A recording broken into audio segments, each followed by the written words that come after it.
안녕하세요, 여러분. 인생은 한 편의 소설 두 번째 이야기 시간입니다. 오늘은 30대 후반, 오직 일과 공부에만 매진했던 한 여성의 삶이 낯선 곳에서 만난 운명적인 사랑으로 어떻게 달라졌는지 가장 로맨틱하고 설레는 성장 서사를 펼쳐봅니다. 사람을 잘 믿지 못했던 여교사 윤지수 씨의 이야기입니다.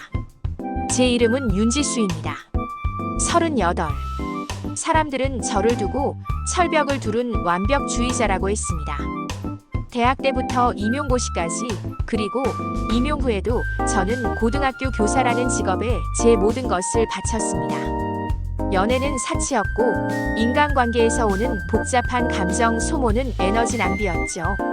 누군가를 믿고 마음을 열 시간에 차라리 교재 하나 더 만드는 게 낫다고 생각했습니다.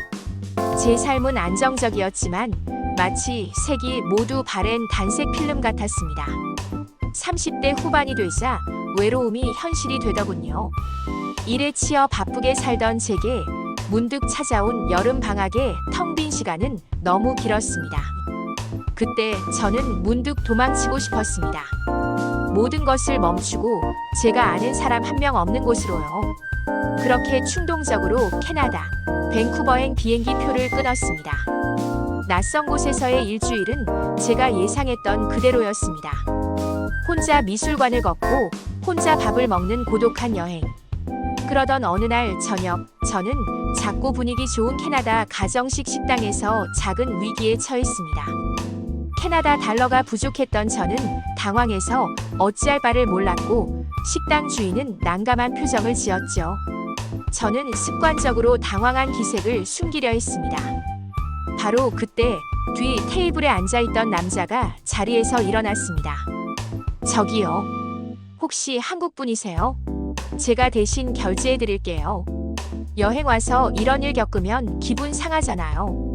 누구지? 이런 상황에서 선의를 베푸는 사람이라니. 사기꾼이거나 뭔가 원하는 게 있을 거야. 저는 자동으로 경계 태세를 취했습니다. 아닙니다. 괜찮아요. 계좌이체 해드릴게요. 걱정 마세요.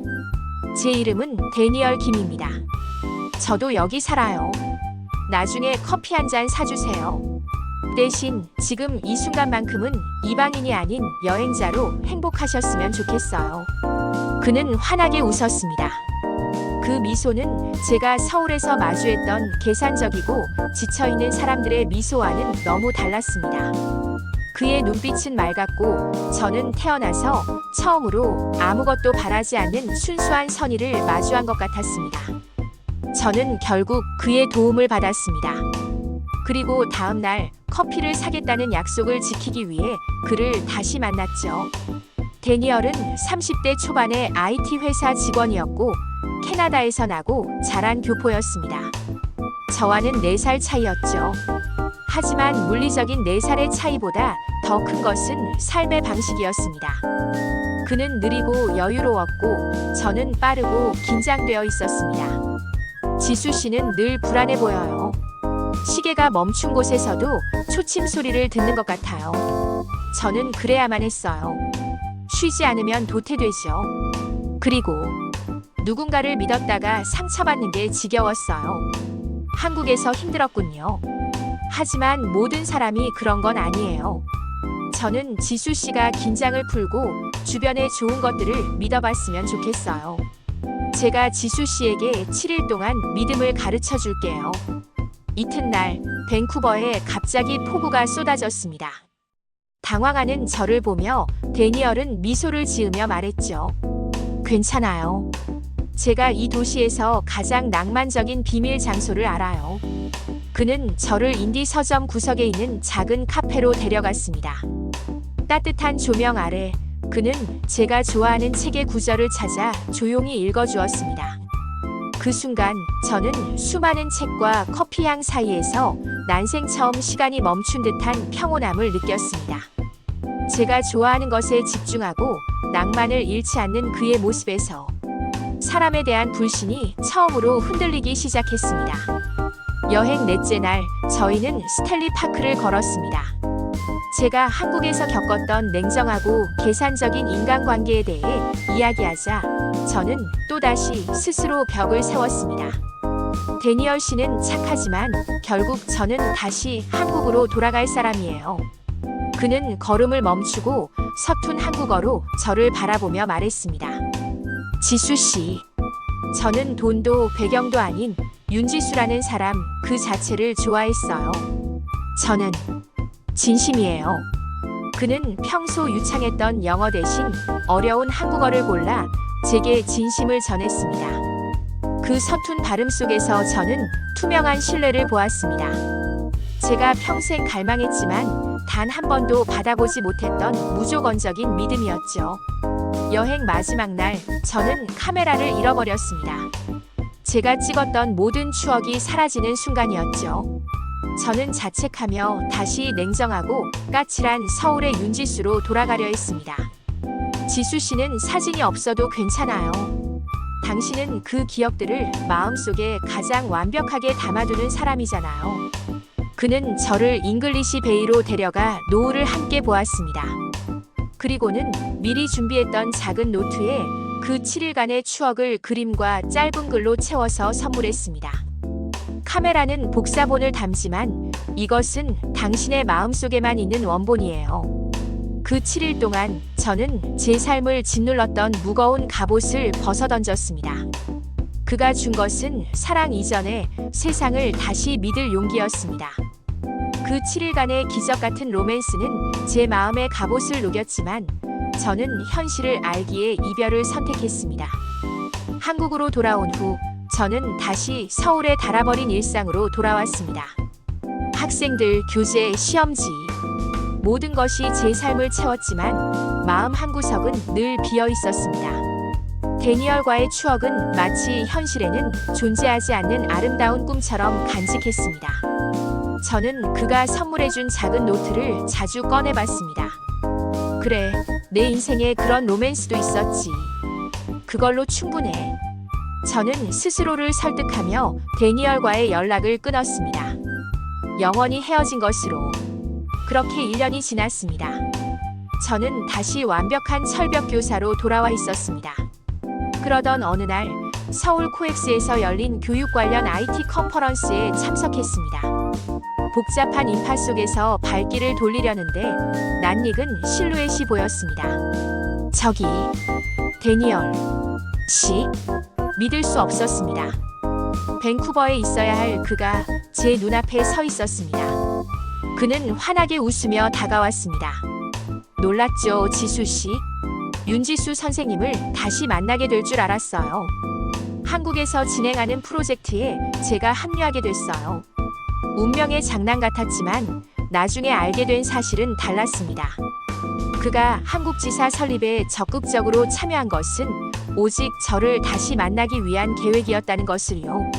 1년 전 제가 현실을 이유로 연락을 끊자 그는 저의 안정적인 삶을 해치지 않으면서 함께할 수 있는 유일한 방법을 찾은 것이었습니다. 그의 끈기 있는 진심은 여전히 저의 깊은 불신을 무너뜨리고 있었습니다. 데니얼은 한 달 동안 한국에 머물렀습니다. 밴쿠버의 낭만과는 또 다른 서울만의 로맨틱한 데이트가 이어졌죠. 저는 방학을 맞아 온전히 그와의 시간에 집중했습니다. 궁궐 야간 개장 데이트, 남산타워에서의 야경, 심야 영화 관람. 제가 그동안 일 때문에 포기했던 모든 일들을 데니얼과 함께 했습니다. 지수 씨, 캐나다의 노을도 아름답지만 서울의 야경은 뜨거운 열정이 느껴져서 좋아요. 꼭 지수 씨 같아요. 저는 다시 한번 그와의 관계에 깊이 빠져들었습니다. 그는 4살 연하였지만 저에게는 가장 든든하고 신뢰할 수 있는 남자였습니다. 함께 있으면 마음이 편안했고 오랜 시간 제가 쌓아 올렸던 불안과 경계가 완전히 해체되는 듯 했습니다. 저는 30대 싱글 여성의 진정한 사랑, 찾기라는 로맨스 판타지를 현실로 만들 수 있다는 희망을 보았습니다. 한 달의 시간이 끝나가자 저희의 만남은 다시 진지한 고민 앞에 섰습니다. 데니얼은 돌아가야 했고 저는 교사라는 직업을 포기할 수 없었습니다. 하지만 이제 더 이상 외면할 수 없었습니다. 저희는 매일 밤 수화기 너머로 솔직한 감정들을 교류했습니다. 지수 씨, 저는 당신이 좋아요. 제가 먼저 한국으로 오는 방법을 찾을게요. 하지만 저는 당신이 저와의 관계 때문에 당신의 소중한 직업을 희생하는 건 원치 않아요. 저는 갈등했습니다. 제가 평생 쌓아올린 안정적인 삶과 눈앞에 놓인 단 한 번뿐인 진정한 사랑 사이의 선택이었습니다. 40대를 바라보는 나이에 이렇게 모든 것을 걸 만큼 깊은 사랑을 다시 만날 수 있을까요? 데니얼이 캐나다로 돌아간 후 저희의 사랑은 다시 멀리 떨어진 전화와 카카오톡으로 이어졌습니다. 이번에는 1년 전과는 달랐습니다. 저희는 결혼이라는 목표를 세웠고 그 목표를 위해 매일 사랑을 쌓아 올렸습니다. 그는 저에게 하루의 모든 것을 공유했고 저는 더 이상 불안해하지 않았습니다.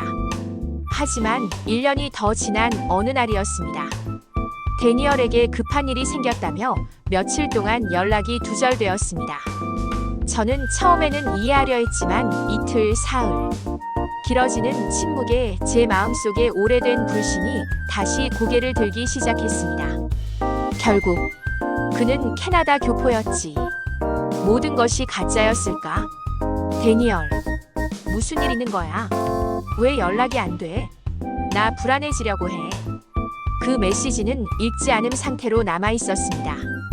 저는 다시 16시간의 시차와 8000km의 거리 속에 완전히 혼자 남겨진 것 같았습니다. 제가 그동안 쌓아 올렸던 모든 신뢰가 무너지는 듯한 기분이었습니다. 윤지수 씨는 다시 한번 깊은 고독과 불안에 빠졌습니다. 그들의 사랑에 문제가 생긴 것일까요? 낯선 곳에서 시작된 이 운명적인 로맨스는 과연 해피엔딩을 맞을 수 있을까요? 그들이 어떻게 이 난관을 극복하고 다시 결합할 수 있었는지 다음 주 하편에서 모든 이야기가 공개됩니다. 절대 놓치지 마세요.